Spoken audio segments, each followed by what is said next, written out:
In a striking shift from Saudi Arabia's carefully measured public rhetoric, Saudi Defense Minister Prince Khalid bin Salman warned in a private briefing in Washington that failing to follow through on threats against Iran would ultimately leave Tehran stronger, according to multiple sources present in the room.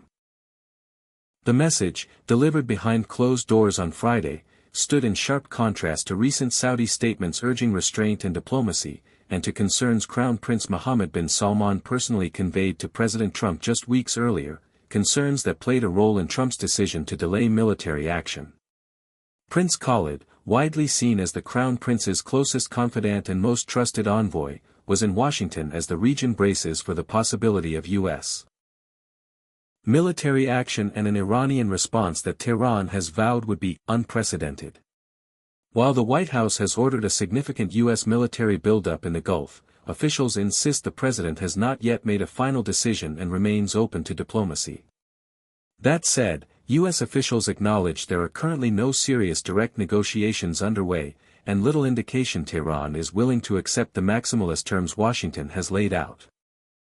During meetings at the White House on Thursday with Secretary of State Marco Rubio, Defense Secretary Pete Hegseth, U.S. Envoy Steve Witkoff, and Joint Chiefs Chairman General Dan Kane, discussions centered heavily on the prospect of a U.S. strike on Iran. Sources familiar with the meeting say Prince Khalid pressed the view that after weeks of public threats, credibility was now on the line, while also stressing the need to contain the fallout of any escalation.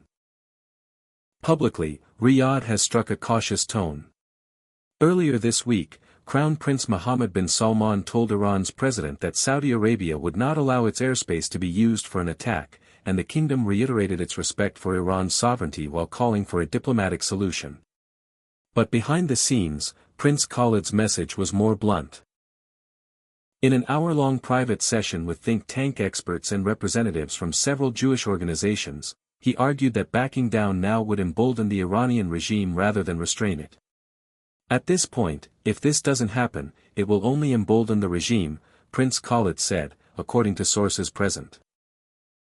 Several attendees understood the remarks to reflect the same message he had delivered earlier at the White House, though Prince Khalid reportedly acknowledged leaving that meeting without a clear sense of the Trump administration's final strategy or intentions.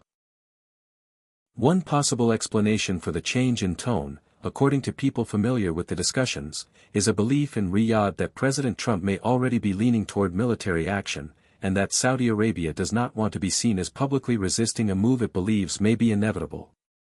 Prince Khalid also sought to tamp down speculation that Saudi Arabia is drifting away from Israel or moving closer to the Muslim Brotherhood. He dismissed concerns about rising anti-Israel sentiment in Saudi media and social platforms as exaggerated, though one participant noted that his repeated reassurances did little to fully ease the room. Taken together, the remarks reveal a Saudi leadership grappling with a narrowing set of options, increasingly convinced that whether Washington acts or not, the outcome will reshape the balance of power in the region, and that the cost of hesitation may now be higher than the risks of action.